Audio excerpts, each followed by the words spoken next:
Queridos oyentes de Radio Sefarad, hoy tengo el placer de entrevistarme con Leonardo Cohen, profesor de Historia de África y Oriente Medio en la Universidad Ben Gurion de Beersheba. Leonardo, buenas tardes. Buenas tardes, Pascal, y buenas tardes a todos los radioescuchas de Radio Sefarad. Hoy, Leo, vamos a hablar de memoria y en concreto de la memoria de un ciudadano israelí de origen beduino llamado Yaqub Abu Al-Kiyan, que era subdirector y maestro de escuela, que fue asesinado a tiros durante la destrucción, nos acordamos, de la aldea de Irán en el 2017. ¿Puedes recordarnos primero cómo ocurrieron los hechos? Pues bueno, se trataba, de una aldea beduina que no estaba reconocida por las instituciones en Israel como legítima. Y pues hubo una orden desde arriba, desde las autoridades, de que había que destruirla o simplemente sacarla de donde estaba. Pues el asunto se comenzó a calentar, hubo respuestas de parte de la población, hubo resistencia y entre ellos este profesor Yaqub, que simplemente salió en su coche y pues se asumió desde el lado de las autoridades, y así es como la policía lo presentó en un principio, como que iba a ser un atentado terrorista, que han habido atentados así en Israel, donde alguien toma un coche y atropella a la gente, o atropella soldados, o atropella policías. Uh-huh. Entonces se asumió que se había subido al coche para eso, cuando en realidad iba a unos 10 kilómetros por hora nada más. Y entonces le dispararon de inmediato, lo hirieron, perdió el control sobre el automóvil y entonces se fue sobre un grupo de policías y mató a un policía que estaba ahí, y el propio Yaqub se quedó desangrándose por varios minutos, e incluso, si no me equivoco, algo así como media hora, sin que se llamara a los servicios médicos para que lo atendieran, hasta que murió. Y pues al principio se le presentó como un terrorista que había tratado de matar de manera salvaje a policías que estaban ahí cumpliendo con la ley, y que incluso había matado a uno de los policías. Y con el correr de los días se fue aclarando que había sido un accidente, que él simplemente había salido en su automóvil sin ninguna intención de cometer ningún acto criminal, y al haberle disparado de manera innecesaria, había perdido el control del automóvil, y por eso sucedió lo que sucedió. Uh-huh. Y esa es la síntesis de la historia, no tal como yo lo interpreto, sino como fue analizado también por la policía en Israel, las instituciones gubernamentales. Bueno, entonces después se cerró la investigación contra los policías involucrados. Creo que el fiscal del Estado de entonces decidió cerrar el expediente, y entonces los policías como que se libraron de cargos, ¿así es? Así es, por ahora sí. Salvo que no estoy seguro si todavía la familia va a presentar todavía una apelación o no, a raíz de esas circunstancias. Y precisamente 2 años después de ese cierre, veremos cómo seguirá el caso, el procedimiento, pero justo 2 años después interviene el primer ministro Netanyahu, que decidió de repente restablecer su memoria de alguna forma, diciendo que un ciudadano israelí inocente fue asesinado y acusado de ser terrorista erróneamente. ¿Cómo explicas ese cambio de opinión repentino? Bueno, yo creo que estás apuntando hacia un artículo que yo escribí Sí. a propósito de ese tema, porque pues fue algo muy singular. Netanyahu de manera pública eh, lo presentó frente a los medios diciendo que él pedía una disculpa, porque Netanyahu mismo había sido uno de aquellos que lo llamó terrorista. Está, digamos, se puede ver a través de videos de esa época, no recuerdo si es de Facebook o de Twitter, donde se ve a Netanyahu acusándolo a Yaakov de haber sido un terrorista. Y entonces Netanyahu ahora presenta una disculpa por lo que él dijo y también por lo que las autoridades lo convencieron a él de decir, cuando en realidad era una persona que había muerto de manera inocente. Ahora, yo valoraría esa reacción del primer ministro israelí de un intento por corregir una acusación errónea a una persona que fue muerta, que fue asesinada de manera innecesaria, a alguien que era completamente inocente, y lo vería como una especie de reparación. Ujú. Que sería incluso algo loable ver que eso lo hiciera un primer ministro y habiendo pasado tanto tiempo desde entonces. Sin embargo, lo criticas.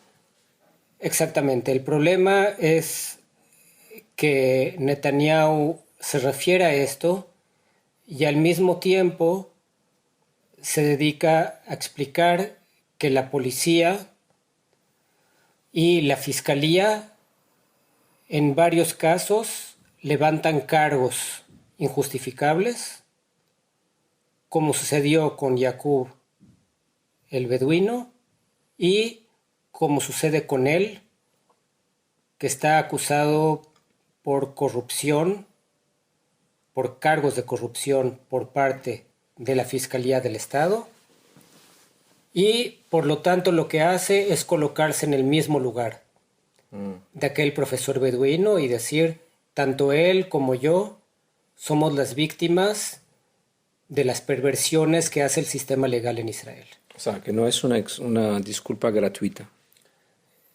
Por supuesto que no es una disculpa gratuita, y en este sentido hubiera sido sorprendente que lo hiciera, porque es común, sobre todo en épocas de elecciones, ver a Netanyahu hostigar al público, digamos, al público israelí en contra del público árabe israelí. Sí, Netanyahu en ciertas ocasiones ha hablado, es famosa su frase en la que dijo,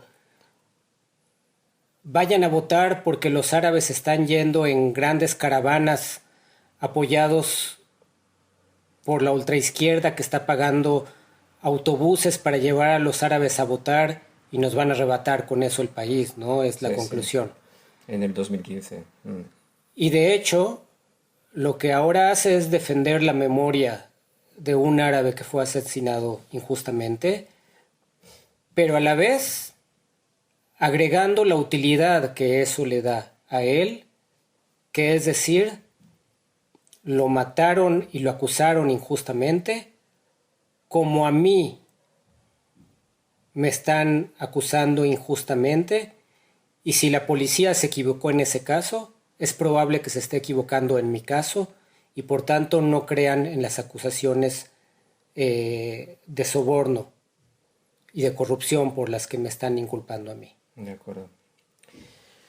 En el artículo que mencionaste en la revista Nueva Sion, hablas de forma general, hablas de las muertes útiles y haces referencia a un escritor que ya has mencionado en otros momentos, Alain Finkielkraut.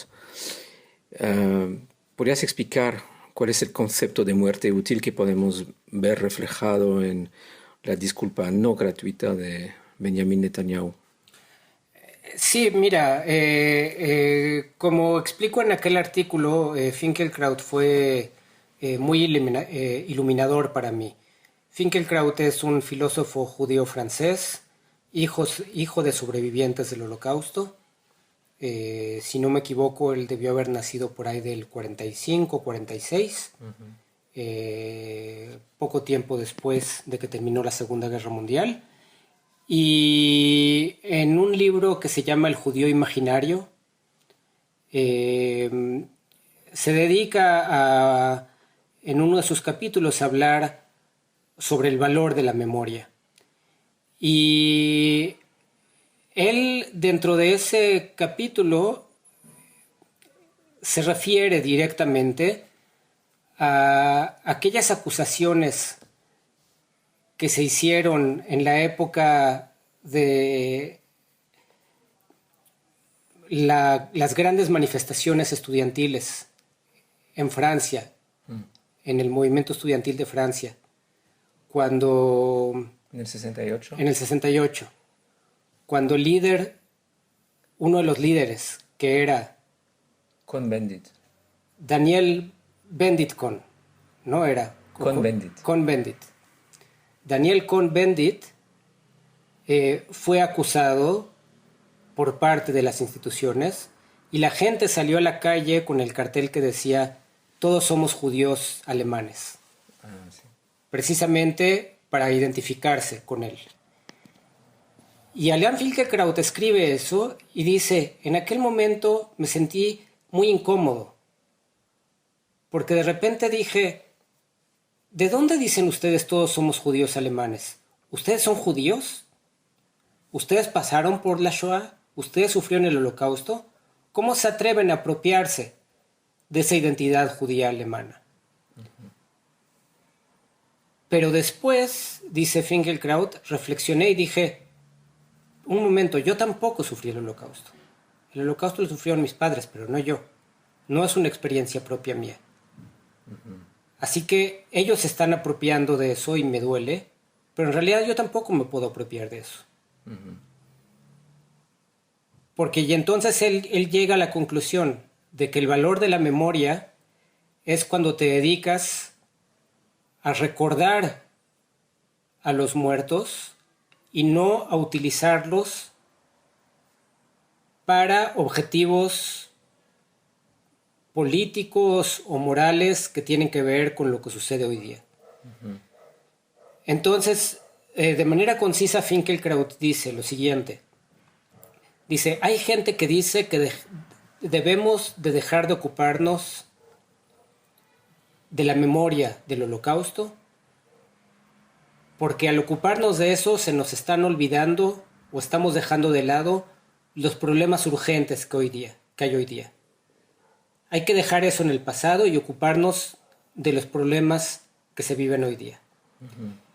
Dice, por otro lado hay gente que dice, no, hay que seguir ocupándonos de recordar el Holocausto, porque esa es la manera de evitar que eso vuelva a suceder.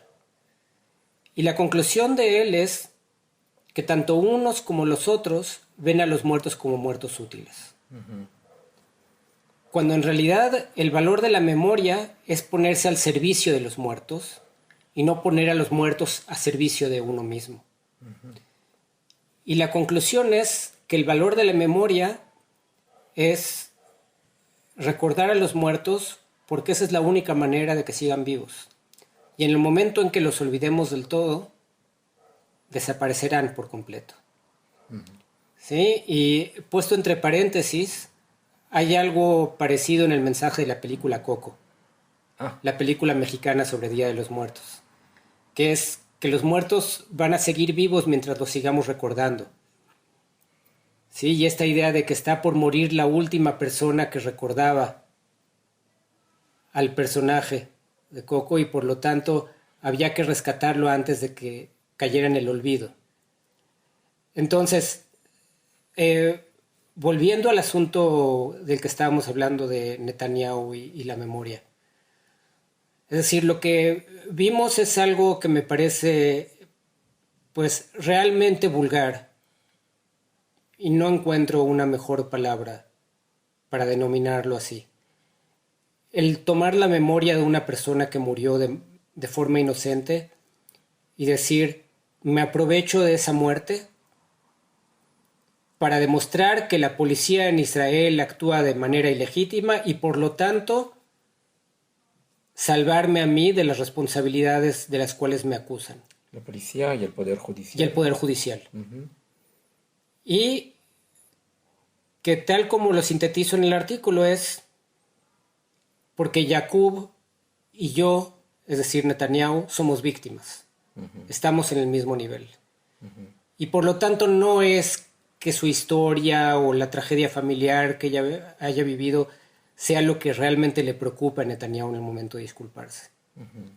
Sino que esa disculpa, lo relevante y lo elemental de ella es precisamente el poder demostrar que la fiscalía en Israel actúa de manera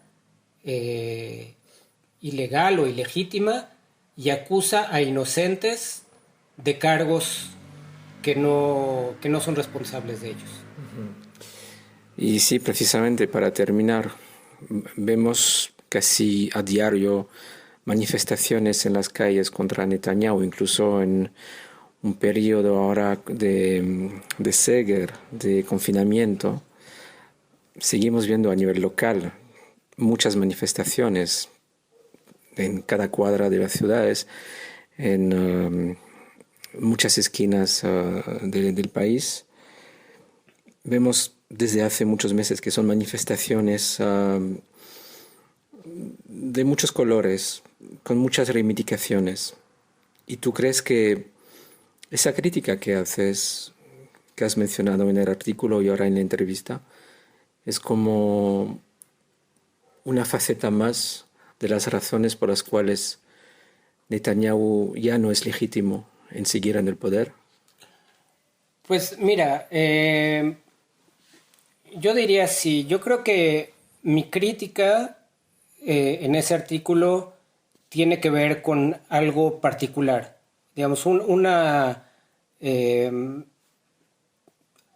acto que Netanyahu hizo de manera pública y deliberada y que me parece que fue incorrecto, que fue inmoral, que es una manera injusta de apropiarse de la memoria de una persona muerta, y más un árabe beduino que han sido poblaciones que en varias ocasiones Netanyahu ha considerado como enemigos del pueblo cuando le ha convenido hacerlo.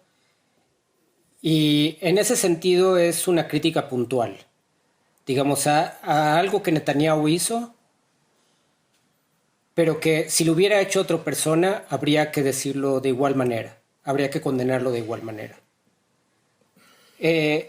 Aquí la pregunta que me haces tiene que ver con el hecho de la política de Netanyahu en los últimos años, y no solo en los últimos años, desde mi perspectiva, desde que llegó al poder en 1996.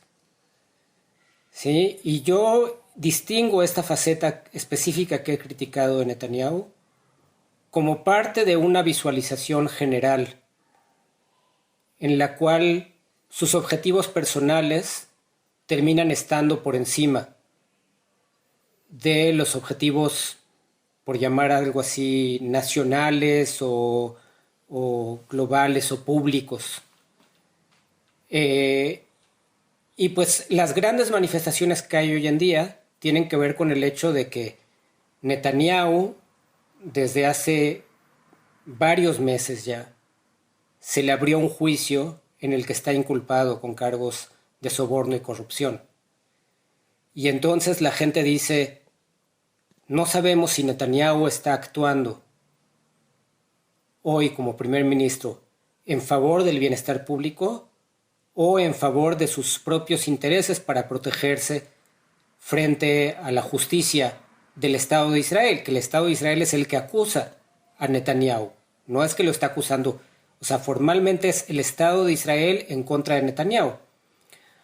Ahora, para terminar, es memorable que no recuerdo si fue en el 2009 o en el 2008, cuando Netanyahu directamente se dirigió a Olmert, que fue el anterior primer ministro, que Olmert estaba acusado por la justicia en Israel y dijo, Netanyahu se refirió a Olmert y le dijo, en la situación en la que estás ahora, una vez que los cargos de corrupción de los que eres acusado te llegaron ya hasta el cuello, no puedes seguir gobernando un país porque no podemos saber si estás actuando en función de tus intereses personales o en función de los intereses públicos y por lo tanto no te queda otra más que dimitir.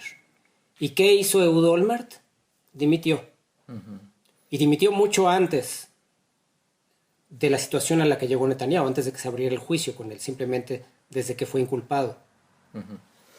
Entonces, ahora se abrió el juicio y el reclamo del público es, estamos en pleno confinamiento, 1 millón tal vez de desempleados, gente que ve un futuro incierto.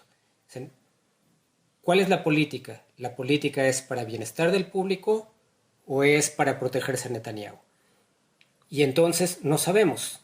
Entonces yo digo que ese específico punto, cuando lo vemos actuar de manera egoísta, utilizar la memoria de un árabe beduino que fue asesinado para sus propios intereses, son un indicativo de que la prioridad es él y no el público en general. Y por eso precisamente creo que es legítimo y debe de seguirse demandando que renuncie a su cargo como primer ministro. De acuerdo, vemos que para algunos líderes políticos la memoria es muy subjetiva y, por ejemplo, igual no se acuerda de lo que dijo a propósito de Olmert hace 10 años, pero sí se acordará de otras cosas. Leonardo, muchísimas gracias. No, gracias a ti y a todo el público de Radio Sefarad.